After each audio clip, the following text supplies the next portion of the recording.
ಸ್ವಲ್ಪ ಪೆಟ್ಟು ಬಿದ್ದರೂ ಒಡೆಯುವ ಗಾಜಿನಂತೆ ಮನಸ್ಸನ್ನು ಇಟ್ಟುಕೊಳ್ಳಬೇಡಿ. ಮನಸ್ಸು ಕಚ್ಚಾ ಜೇಡಿಮಣ್ಣಿನಂತೆ ಇರಲಿ. ಅದು ಪ್ರತಿ ಹೊಡೆತದಿಂದಲೂ ಒಂದೊಂದು ಆಕಾರವನ್ನು ಪಡೆಯುತ್ತದೆ.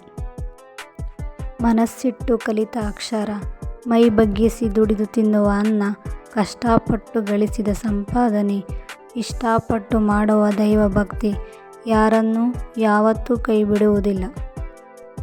ಹೆದರಿ ಬದುಕಬೇಕಾಗಿರುವುದು ನಮ್ಮನ್ನು ಸೃಷ್ಟಿಸಿದ ಭಗವಂತನಿಗೇ ಹೊರತು ಕಣ್ಣಿಗೆ ಕಾಣದೆ ನಮ್ಮ ಬಗ್ಗೆ ಮಾತನಾಡುವ ಜನರಿಗಲ್ಲ.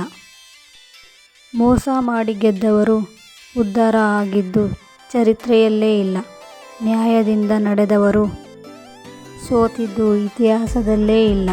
ಮೋಸವಾಗಲಿ ಸತ್ಯವಾಗಲಿ ಅದಕ್ಕೆ ಕಾಲವೇ ಸರಿಯಾದ ಉತ್ತರ ನೀಡುತ್ತದೆ. ವೈರಿಯನ್ನು ಕೊಲ್ಲಬೇಕಾದರೆ ಅವನ ತಲೆಯನ್ನು ತೆಗೆಯಬೇಕಾದ ಅಗತ್ಯವಿಲ್ಲ. ನಮ್ಮ ತಲೆಯಿಂದ ಅವನನ್ನು ತೆಗೆದರೆ ಸಾಕು. ಯಾರು ಯಾರನ್ನೂ ಉದ್ಧಾರ ಮಾಡೋಕ್ಕೂ ಆಗಲ್ಲ, ಯಾರು ಯಾರನ್ನೂ ಹಾಳು ಮಾಡೋಕ್ಕೂ ಆಗಲ್ಲ. ಅವರವರ ಯೋಚನೆಯೇ ಅವರ ಉದ್ಧಾರಕ್ಕೆ ಹಾಗೂ ಅವರ ಹಾಳಾಗುವುದಕ್ಕೆ ಮೂಲ ಕಾರಣವಾಗುವುದು. ತನ್ನ ಗುಟ್ಟನ್ನು ಯಾರೊಂದಿಗೂ ಹಂಚಿಕೊಳ್ಳಬೇಡಿ. ಯಾಕೆಂದರೆ ಜೀವನದಲ್ಲಿ ಯಾವ ಮಿತ್ರ ಯಾವಾಗ ಶತ್ರುವಾಗುತ್ತಾರೆ ಎಂದು ಹೇಳಲು ಸಾಧ್ಯವಿಲ್ಲ. ಹುಡುಕುತ್ತಾ ಹೋದ ಧರ್ಮರಾಯನಿಗೆ ಕೆಟ್ಟವರು ಸಿಗಲಿಲ್ಲ. ಎಷ್ಟು ಹುಡುಕಿದರೂ ದುರ್ಯೋಧನನಿಗೆ ಒಳ್ಳೆಯವರ ದರ್ಶನವಾಗಲಿಲ್ಲ. ನೋಡುವ ದೃಷ್ಟಿ ನಮ್ಮ ವ್ಯಕ್ತಿತ್ವವನ್ನು ರೂಪಿಸುತ್ತದೆ.